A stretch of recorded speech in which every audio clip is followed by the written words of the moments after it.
Today, we're going to trace the biography of a single tree.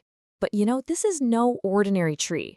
It's a symbol that has traveled through thousands of years of human history, showing up in ancient empires, sacred texts, and even the hidden rituals of esoteric societies. So let's get into the incredible story of the Cedar of Lebanon. The 19th century poet Alphonse de Lamartine really put it perfectly. When he said this, he was seeing these trees as more than just plants. To him, they were living monuments, these silent witnesses that have watched civilizations rise and fall. His words really set the stage for how we're going to look at the cedar as a kind of vessel for deep, deep historical memory. Back in the ancient world, the line between the physical and the metaphysical was, well, it was beautifully blurred. The cedar wasn't just a piece of wood. It was Cedrus Dei, which literally means God's tree. And look, this wasn't just some poetic nickname. It was a genuine belief that the tree's incredible properties were a direct physical manifestation of divine power right here on Earth. So, what was it about this tree that made people see it as divine? Well, let's just run through its characteristics. First, this is a tree that can live for thousands of years. It grows to these immense heights, up to 40 meters tall. Its resin has this beautiful aroma, but it also acts as a natural preservative, making the wood incredibly resistant to rot and insects. And, of course, it's an evergreen. So in a world where everything else was visibly decaying, this seemingly eternal, incorruptible tree became the perfect natural symbol for everlasting life. And this idea, this perception of immortality, meant the cedar wasn't just a spiritual symbol. It quickly became the most valuable and strategic natural resource in the entire ancient Near East. For those great empires rising up from the river valleys, getting control of the cedar forests of Lebanon, that was everything. Let's take ancient Egypt as our first example. Here you have a civilization of master stoneworkers, just unparalleled. But geographically, they were poor in one absolutely critical resource: large, durable timber. The local trees like acacia and sycamore just weren't long enough or strong enough to build the massive temple doors, the royal barges, or the great ships for their navy. This ecological problem basically forced them to look elsewhere. And where did they look? Straight to the Levant. The scale of this trade, even from a very early date, was just massive. We have the Palermo stone, an ancient royal record, that tells us Pharaoh Sneferu, we're talking way back around 2600 BCE, imported a fleet of 40 ships, all packed to the brim with cedar logs. This wasn't just for fancy furniture. This was a matter of state power. It was essential for building the navy that projected Egypt's influence across the entire Mediterranean. Now, back inside Egyptian society, the cedar's connection to incorruptibility made it the most desirable material you could possibly have for a coffin.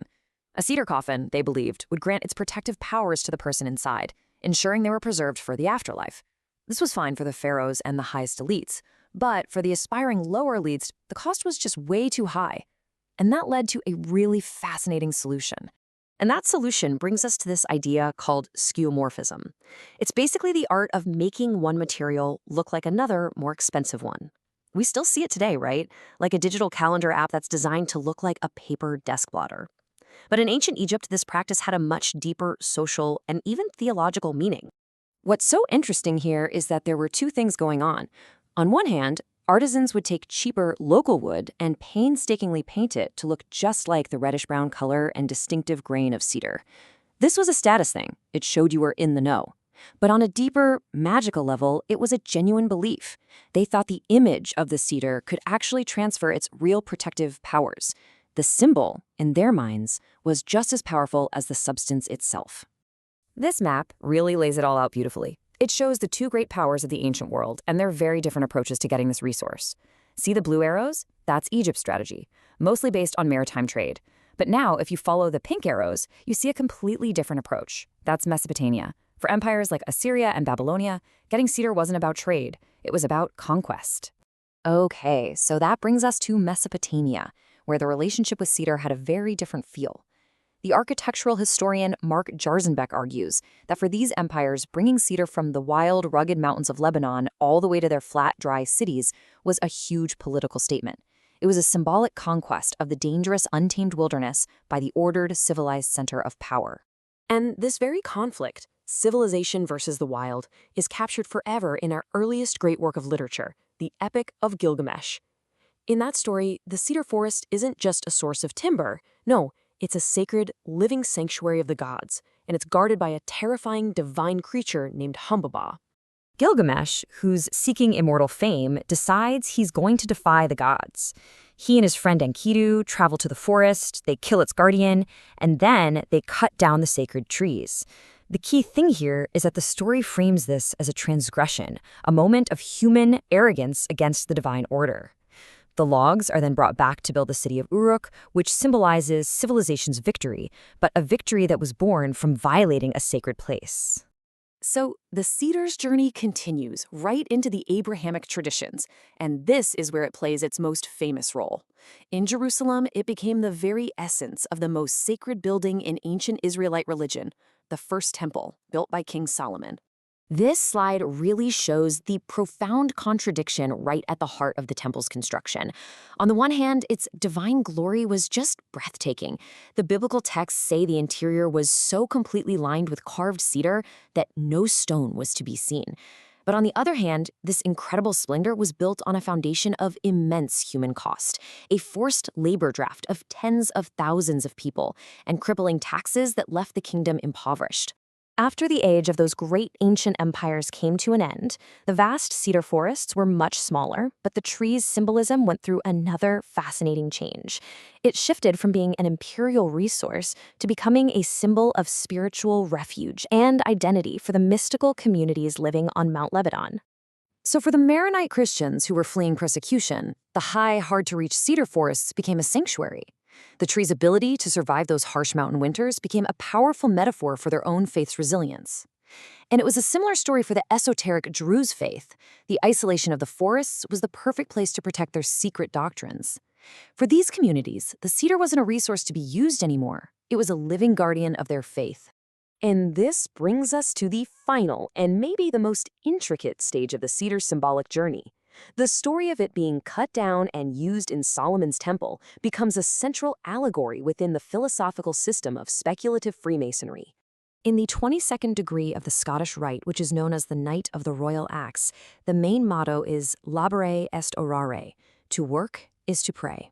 The idea here is that the physical act of labor, of shaping wood and stone, is elevated to a kind of spiritual discipline.